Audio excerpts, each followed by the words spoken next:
pessoal, eu sou o professor Rodrigo Cavalcante e essa aqui é a nossa terceira aula dessa sequência de videoaulas que eu estou gravando e disponibilizando para você, que é para ajudar no preparo para o concurso da Câmara Municipal de Teresina, né, para o cargo de assistente legislativo. A gente está discutindo aqui conceitos da parte específica da prova, né, que giram em torno de administração.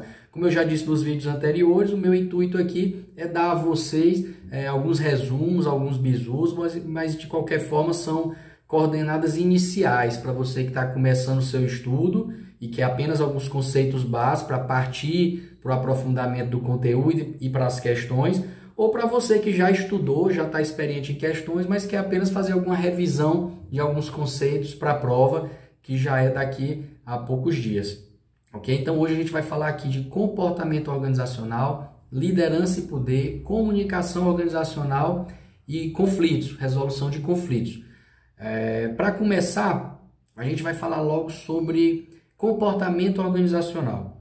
Comportamento organizacional é uma temática rica, envolve inclusive aspectos subjetivos que pelo tempo aqui e pelo nosso objetivo fica até complicado a gente dissertar tanto, mas a gente vai tentar ser um pouco objetivo sobre alguns conceitos e sobre o que realmente é cobrado por algumas bancas e algumas provas. Para começo de conversa, para a gente falar sobre comportamento organizacional, a gente tem que pensar num tripé: o indivíduo, os grupos e a estrutura.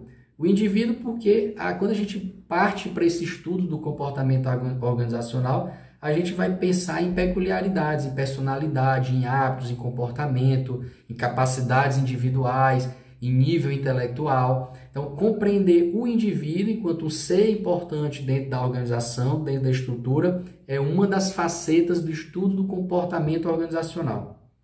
Uma outra, isso seria o quê? Estudar a micro-organização. O estudo da micro-organização é estudar o indivíduo que faz parte da organização.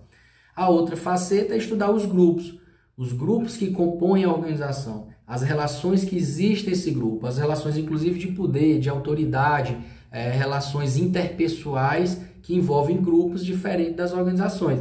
E é fácil da gente imaginar que esses grupos às vezes são divididos funcionalmente, às vezes territorialmente, existe dentro de uma mesma empresa polos em bairros distintos, em cidades distintas, ou mesmo dentro da mesma empresa, na mesma cidade, há uma separação por setores da empresa. O pessoal do financeiro tem uma realidade, uma micro-realidade, o pessoal do RH tem uma outra, o pessoal da produção tem outra realidade.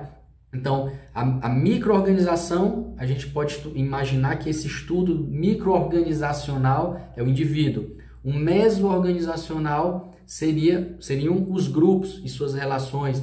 E haveria uma outra possibilidade que era uma análise da estrutura, que já seria mais a relação do todo, né? Considerando as normas da empresa, a cultura da empresa, aspectos maiores, mas que aspectos macro-organizacionais, mas que interferem nessa dinâmica do comportamento organizacional. Ou seja, para avaliar o comportamento organizacional, o comportamento dentro das estruturas, das instituições, das empresas, a gente precisa avaliar o indivíduo e suas peculiaridades, que, como você pode imaginar, são muitas, os grupos, que são conjuntos de indivíduos que por algum motivo, por alguma afinidade, ou, repito, funcionalmente ou territorialmente estão divididos em grupos, e a estrutura, que é algo maior, que norteia todas as relações, que envolve as normas, a própria hierarquia da instituição. Então, entender comportamento organizacional e entender essas três facetas: indivíduos, grupos e estrutura. Isso é algo que é sempre bem cobrado na prova e facilmente você não vai ter muita dificuldade para identificar isso eventualmente numa questão.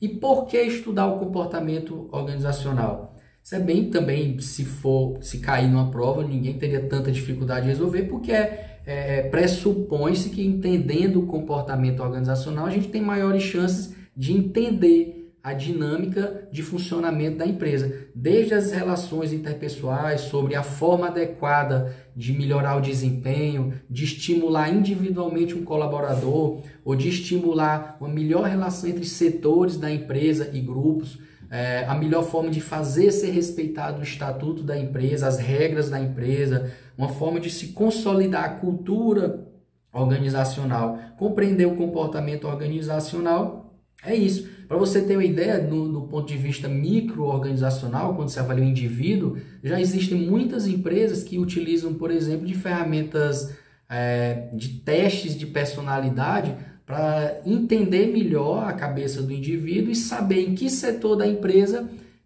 ele seria melhor encaixado, ele teria um desempenho superior. De outra forma, observando grupos, há de se compreender de acordo com o perfil dos integrantes daquele grupo, qual seria o perfil ideal do líder, do chefe daquela equipe, do chefe institucional, né, formal daquela equipe. Então, entender essas peculiaridades ajuda a empresa, inclusive, a perceber lacunas, né? Perceber ligeiros problemas momentâneos do clima organizacional, e tudo isso, obviamente, está muito ligado à gestão de pessoas e ao desempenho da empresa. Afinal de contas, as pessoas são uma parte fundamental, né? A parte mais dinâmica, mais rica e necessária para que uma organização funcione bem. Então, dentro do comportamento organizacional, é interessante a gente entender esse tripé: indivíduos, grupos e estrutura, e ao mesmo tempo entender por que é relevante a gente estudar o comportamento organizacional. O comportamento organizacional pode levar em conta indicadores de desempenho, o próprio questionários de clima organizacional, para a gente começar a ter percepções mais aprofundadas sobre como é que funciona o comportamento dos indivíduos e dos grupos dentro das organizações. Observar como é que anda o respeito às normas internas da organização, o turnover, ou seja, o percentual de pessoas que saem da empresa, de rotatividade, pessoas que saem e entram na empresa. Tudo isso todas essas são informações relevantes para que a gente consiga elaborar um diagnóstico, compreender o que é o comportamento organizacional. Então, eu acho que dessa parte, as questões vão girar sempre em torno dessa compreensão da relevância de se compreender indivíduo, grupos e estrutura, de entender por que estudar o comportamento organizacional, ou seja, ele vai melhorar a compreensão dessa parte subjetiva, né, da empresa, a gestão de conhecimento e tudo mais, vai facilitar essa compreensão para que isso seja focado nos resultados da empresa. E, por fim, é interessante a gente entender como buscar informações para compreender o comportamento organizacional, que aí seriam indicadores, questionários, taxa de rotatividade de funcionários, de turnover, um entendimento do clima organizacional. Então, sobre comportamento organizacional, acredito que com essas informações a gente já consegue responder algumas perguntas. Daí a gente vem para outra parte, que é nosso compromisso aqui nessa aula de hoje, que é falar de comunicação organizacional. Comunicação, para começo de conversa, não é só jogar informação, espalhar informações ao longo da empresa, que infelizmente é o que a maioria das empresas fazem. E alguns dos colegas aqui que estejam assistindo essas aulas já sejam servidores públicos, podem imaginar que muitas vezes seu órgão, o órgão onde você trabalha, ele consegue disseminar as informações, mas elas exatamente não chegam no formato adequado, às pessoas adequadas, ou no tempo adequado, ou com o grau de relevância adequado. Então é interessante a gente pensar que a comunicação organizacional é a forma que a empresa tem de repassar informações, mas de forma realmente eficaz, né? Atingindo a sua finalidade, que é repassar as informações, né? Toda essa dinâmica de trâmite de informações para as pessoas certas e realmente que seja permitida a compreensão. Porque a comunicação só se dá quando uma parte emite uma mensagem e a outra parte consegue decodificar e compreender essa mensagem. E dentro das organizações, quando a gente fala de comunicações, a gente está falando de comunicação interna entre funcionários, a gente está falando da comunicação institucional, que é a imagem padrão que a empresa leva para o exterior, para fora das paredes da empresa. A gente está falando do marketing, da publicidade, da comunicação mercadológica com o cliente, e você consegue perceber que tudo isso, todas essas são formas peculiares. O que o cliente precisa ter de informação da empresa é diferente do que a sociedade, enquanto formação da imagem institucional, precisa saber. A imagem que a empresa passa de responsabilidade social não é a mesma informação que um cliente quer receber sobre um produto.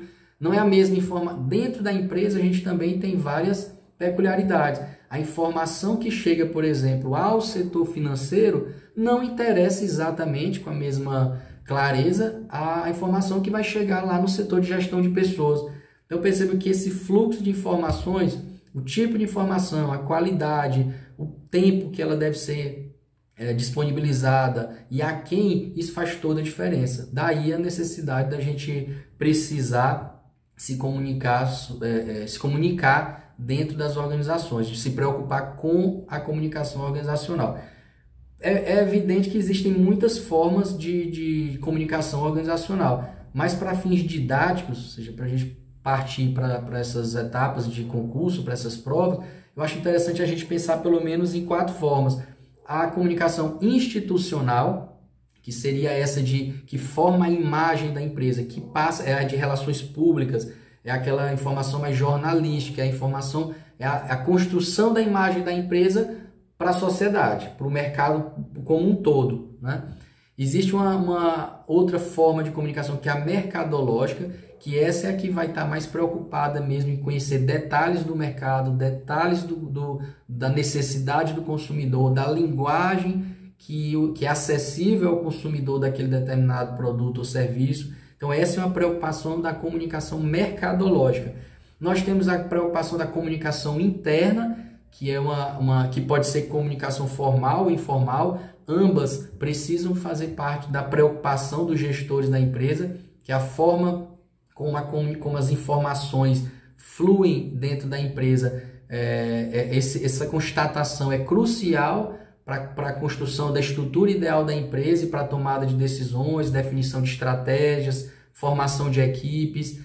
Então essa preocupação com a comunicação interna é algo relevante, porque é ela que faz o fluxo de informações girar dentro da empresa. E ressalto, é bom que nesse prisma se preocupe tanto com a organização, a estrutura formal da comunicação, quanto a informal, que é aquela que vai acontecer, que é estimulada, por exemplo, no instante em que a empresa concede aos funcionários para tomar um cafezinho. É salutar que a empresa entenda que se preocupar com essas microestruturas é interessante para o fluxo de informações dentro da empresa, para a comunicação organizacional. E, por fim, a comunicação administrativa, que é por onde passam documentos, informações dos processos, do dia a dia de trabalho, do andamento das tarefas. Então, para fechar isso, eu acho que é interessante a gente ir para fazer uma prova entendendo que existe uma comunicação institucional, mercadológica, comunicação interna e uma comunicação, de fato, administrativa. Ok? Ainda sobre comunicação, sobre funções de comunicação, que eu vi algumas bancas cobrando sobre isso, a gente pode dizer que a comunicação ela tem 4 funções básicas. A de controlar, porque quando você comunica dentro da empresa, muitas vezes você está orientando, você está conduzindo as pessoas a desenvolverem suas atividades, a atuarem de acordo com padrões pré-estabelecidos, padrões que a autoridade da empresa pré-estabeleceu aquilo, e a comunicação ela tem uma função de controlar, de fazer com que as pessoas façam coisas dentro de patamares desejáveis, e para que isso aconteça é necessário que haja uma comunicação. Outra função é a de motivação, porque naturalmente a comunicação dentro da organização ela estimula, se de um ponto de vista ela controla, vai tornar mais previsível o que é feito, o que é esperado, ela também busca formas de otimizar resultados. E essa forma é o quê? Se comunicando da forma adequada, com a pessoa certa, no tempo certo, de estimular. Isso é uma forma de se estimular patamares de resultados melhores. Existe também outra função que está ligada às emoções, à expressão emocional. As pessoas não são ilhas, então as pessoas elas precisam interagir. As pessoas não vivem nem no mundo e nem dentro das organizações em bolhas. Então é necessário que não apenas o fluxo de informações, mas a base das relações entre as pessoas é a comunicação. Então é outra função interessante. Fazer as pessoas se sentirem pertencentes a um grupo é uma consequência também de uma boa comunicação dentro das organizações. E outra função óbvia da comunicação dentro das empresas é a informação.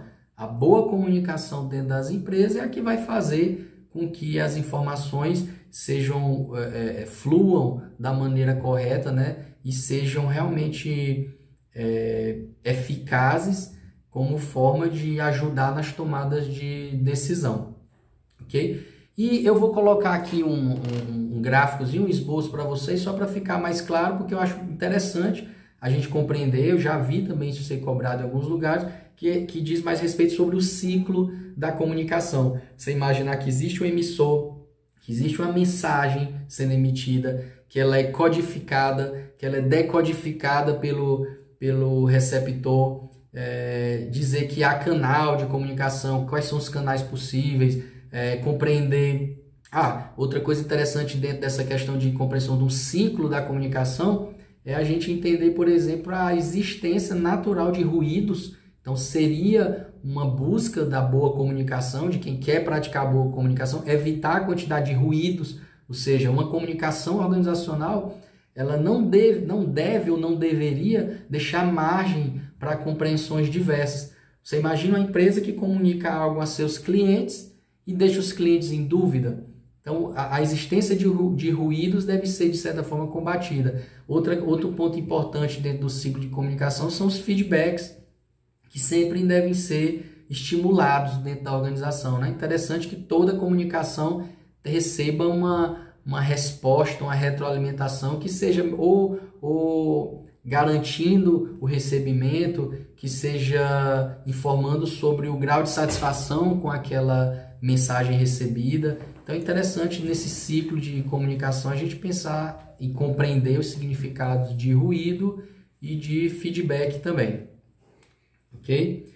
E sobre tipos de rede de comunicação formal, também vi algumas questões sobre isso. A gente poderia falar da comunicação em cadeia, que ela é verticalizada, ela acontece apenas entre chefe e subordinado, nessa linha hierárquica, é o tipo de informação em cadeia. Em círculo, ela acontece entre roda, entre setores, né, do mesmo nível, mas entre si, entre os mesmos níveis, nas extremidades, digamos assim, da hierarquia da empresa, entre mesmo patamares hierárquicos, eles conversam entre si.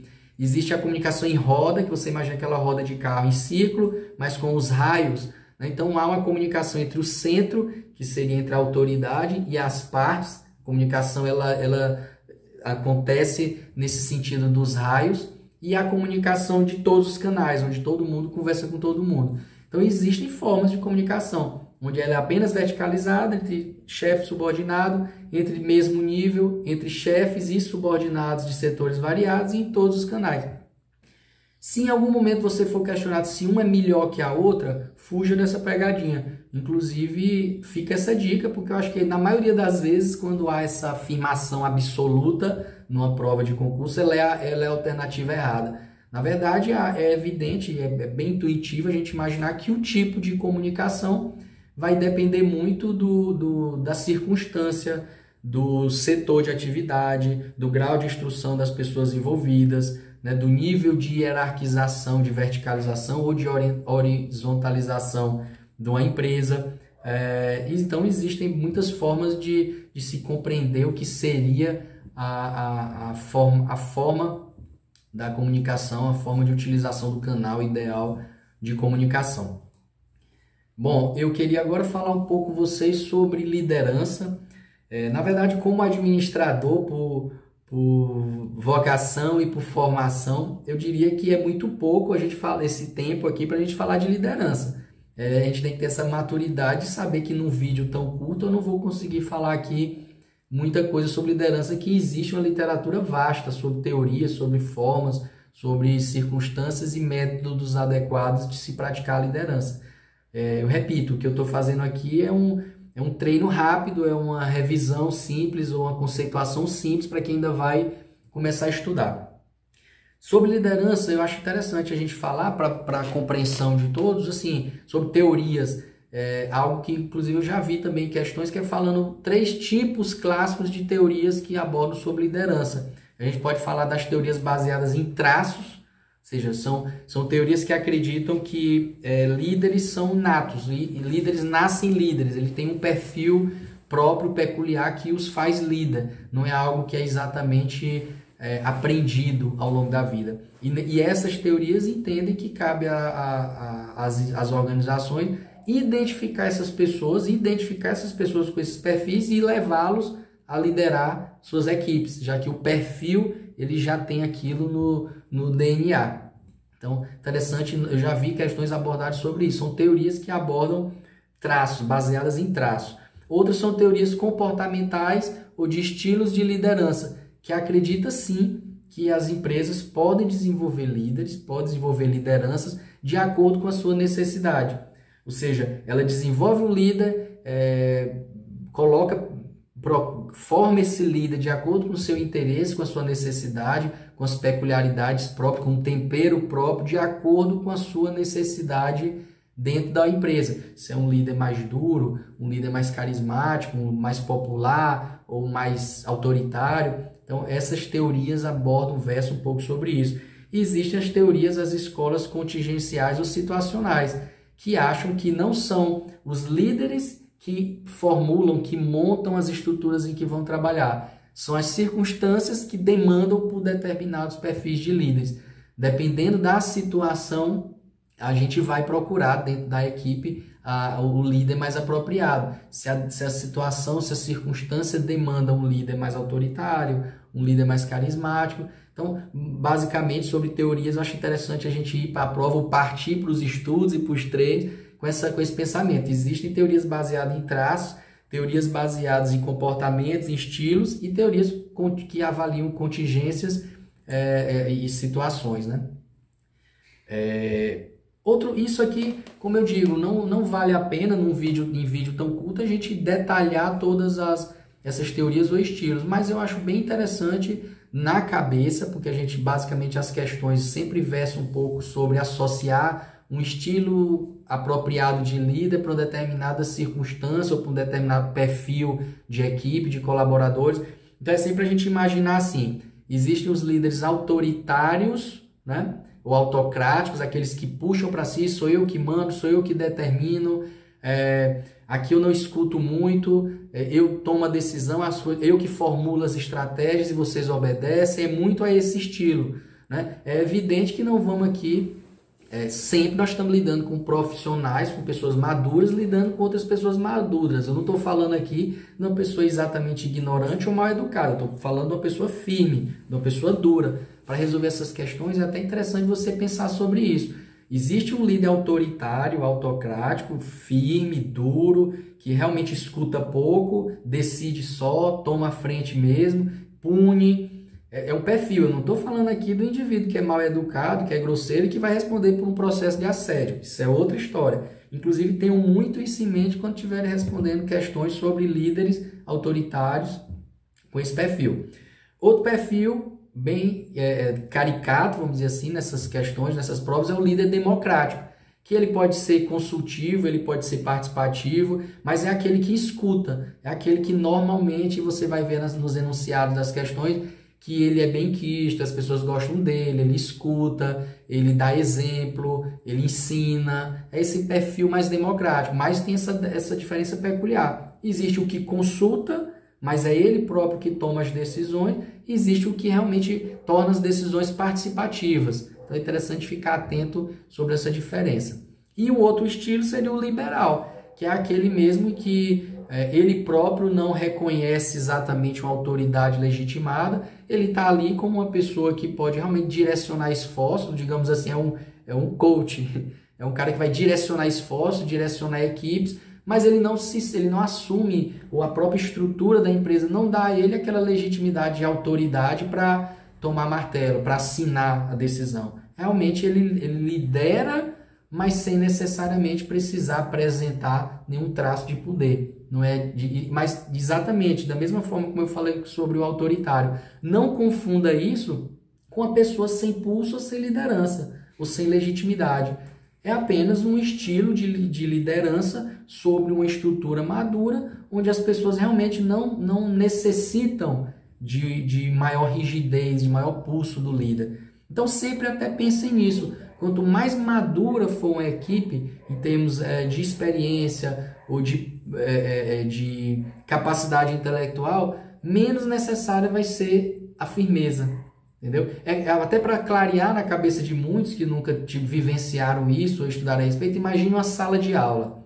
Você acha que um professor de universidade ele vai ter necessidade de ter a mesma firmeza de um professor de crianças? Que ele tem que ter autoridade, tem que pedir para o aluno fazer silêncio, para o aluno sentar na cadeira, para não bater no coleguinha. É diferente. Esse da universidade, ele pode ter condições maiores de estimular diálogos, debates. Então percebam, não se trata de um ser muito frouxo, muito leve, muito suave, não ter traços de liderança, e o outro ser um líder, ser firme. Trata-se da necessidade madura que as organizações possuem em momentos diferentes, condições diferentes, com equipes diferentes, de ter líderes com perfis apropriados.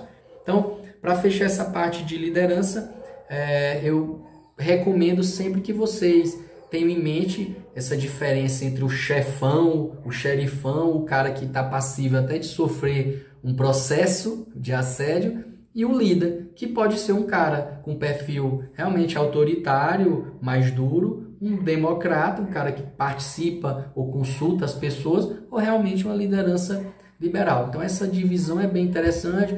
Interessante também ir para as questões com esse entendimento de que o grau de maturidade das equipes diz muito sobre a necessidade da liderança. E a outra dica, se você puder sempre ter na cabeça essa coisa, se há troca, se há cumplicidade, se há exemplo, se há boa relação, pense sempre em líderes democráticos, consultivos, participativos. E quando houver firmeza, necessidade de pulso, necessidade de puxar para si as decisões, pense em líderes mais autoritários, mais autocráticos mesmo. E nunca imaginando esse líder como, esse cara aqui é o mal, ele é o do mal, esse é o do bem. Não é isso. Fujam desse binarismo, ok? Já que a gente falou de liderança, vamos fechar aqui essa aula hoje falando de poder. Eu achei interessante falar aqui, usar esse tempo para a gente falando sobre poder e falar sobre tipos de poder. O que é esse poder? Como é que um indivíduo dentro da empresa tem seu poder legitimado? Aí eu enumerei aqui alguns tipos. O coercitivo é o camarada que realmente vai garantir poder dentro da empresa pela intimidação, pela força, pelo medo. É o cara que vai chegar na empresa e dizer, se você não fizer isso, eu vou lhe demitir. Isso é uma forma de ganhar poder pelo medo, pela força, né? De forma coercitiva. Existe o poder da recompensa, que está na troca, né? Você vai ganhar vai ganhar essa intimidação, vai causar intimidação na outra pessoa com base na troca. Eu só vou fazer isso se você dá isso. Só vou lhe dar o aumento. Eu sou a pessoa que pode lhe dar o seu aumento salarial, mas eu só vou dar se você fizer isso. Então, essa troca eu vou lhe dar aquela folga que você espera se você bater a meta, né? É um tipo de poder baseado na recompensa. O poder legítimo é o que está legitimado pela hierarquia. Diz, olha, você é meu subordinado, está aqui a estrutura, eu ocupo esse cargo, você ocupa esse. Eu tenho um poder institucionalizado, legalizado sobre você. Existe o poder referente ou carismático, que é quando de fato há uma construção de relação, há realmente uma relação amigável, amistosa entre as pessoas. Então, o poder é legitimado. Olha, aquela coisa, aqui talvez esteja a figura do líder conceitualmente mais romantizada. Eu vou seguir esse cara, seguir as ordens dele, ele tem poder sobre a minha pessoa porque ele conquistou isso na base da relação, da camaradagem. E existe um outro tipo de poder que eu gosto muito dessa ideia do poder pela competência, que é o poder pelo know-how. Você vai me seguir dentro da organização, você vai me obedecer, porque você sabe que sou eu que sei fazer isso. Então, esse poder pelo know-how, ele é bem interessante quando ele é, de fato, conquistado, né, dentro das organizações. Então, fica aí essa relação que eu acho que pode ajudar na resolução de provas. Eu já estava dizendo que esse era o último ponto, mas eu queria ainda nessa aula falar um pouco sobre conflitos organizacionais. Mas é também uma literatura bem extensa, bem vasta. Eu recomendo vocês lerem, tanto para o concurso quanto para a vida profissional, porque eu acho bem interessante. Eu enumerei aqui o que eu encontrei como os principais conflitos organizacionais. E depois eu vou falar um pouco sobre formas de técnicas de solução de conflitos. O que é que mais causa conflitos? O que é que mais causa conflitos nas organizações? mudanças bruscas em processos, ou seja, na forma de se fazer as coisas, descumprimento de prazos, objetivos divergentes, indisponibilidade de recursos para determinado projeto, falha de comunicação, duplicidade de comando, pessoas que são por falhas na formação da estrutura da empresa. Existem pessoas subordinadas a mais de uma pessoa, setor, e isso é causa de conflito certa, como você pode imaginar, ele não sabe a quem se reportar. Desrespeito a normas internas, imposição de novas regras, lideranças tóxicas, abuso de poder. Aqui está basicamente resumido as principais causas de conflito nas empresas. Mas o que é interessante aqui para a gente é falar, e eu já vi questões sobre isso, é sobre estratégias para a solução de conflitos. Ou, como eu já vi também em outros textos, assim, abordagens para a solução de conflitos. Que basicamente nós temos a estrutural, a abordagem no processo e a mista. A estrutural é quando eu tento agir, o próprio nome diz, na estrutura para reduzir a chance de ter conflito. Às vezes aqui eu percebo que ela é mais utilizada até para evitar, mas ela também pode ser utilizada para solucionar conflitos. Agir na estrutura é, por exemplo, reduzir grupos. É de se imaginar que quanto mais grupos nós tenhamos na empresa, quanto mais pessoas dentro de cada grupo a gente tenha na empresa, a gente tem maiores chances de terem pessoas que divergem opiniões e pensamentos, e isso pode causar conflito. Então, agir estruturalmente na solução de conflitos é, por exemplo, reduzir a quantidade de grupos. Outra forma interessante é interferir em recursos compartilhados. Eu já vi questão de prova falando que havia um problema entre setores que estavam tendo conflitos, e aí foram constatar que um dos problemas estava que existia uma impressora só onde se imprimiam documentos dos dois setores. Aí, de repente, comprar uma impressora foi uma solução para um conflito que estava se armando aí. Que abordagem foi utilizada na solução desse conflito? Uma ação estrutural. Então, a gente pode atuar reduzindo grupos, reduzindo o número de integrantes, atuando exatamente nos recursos disponíveis, ou uma que eu acho bem inteligente é uma solução estrutural baseada na criação de interdependência entre os grupos. Você está começando a ver uma animosidade entre o grupo A e o grupo B. Eles estão começando de repente a competir, está dando alguma coisa errada. De repente a empresa chega e diz, olha, se esse aqui atingir esse grau de desempenho e esse grupo também, vocês dois vão potencializar os ganhos, por exemplo, as recompensas. Então, criar objetivos interdependentes, colocando os grupos não para competir, mas para se somarem para alcançarem resultados maiores, potencializados, é uma forma também de agir, de solucionar conflitos diante de uma abordagem estrutural. Agir no processo é aquela coisa, é quando a bomba já está instalada, já existe um ambiente nada amistoso, já existe ali uma guerra fria acontecendo. E aí você tem a opção de desativar o conflito, que é quando você busca a alternativa de buscar uma das partes, de conversar, de ponderar com ela, de pedir para ela tentar ressignificar a situação, de conversar para ver se ela consegue ver a solução de uma outra forma. Aí é uma forma de atuar no processo, desativando o conflito. E a outra forma, quando de fato não é possível desativar o conflito, ele já está posto, aí existe a opção da confrontação ou da colaboração. De você realmente colocar as partes para explodir mesmo, liberar aquela adrenalina, colocar cada uma a sua versão, haver o conflito e tentar solucionar, ou de se tentar botar todo mundo numa mesa, sentar, reunir todo mundo junto e tentar de fato buscar uma solução mais colaborativa, todo mundo ajudando um ao outro para solucionar aquele conflito. Então, existe a forma de desativar, de confrontar e de buscar uma forma colaborativa. E a mista é um pouco de tudo isso. A forma mista de solução de conflitos é você se antecipar a ele, quanto também estar preparado para solucionar ele já depois de ativado. É criar regras próprias para a solução de conflitos, estabelecer que tipos de conflitos podem acontecer e se antecipar a eles, criar mecanismos de se antecipar a eles e especialmente criar setores próprios dentro da empresa ou mesmo pessoas capazes dentro da empresa para atuarem diante de conflitos como mediadores. Então, acho que seria isso. Eu vi algumas questões sobre isso, acho bem interessante focar nessas abordagens, né, ou estratégias de solução de conflitos.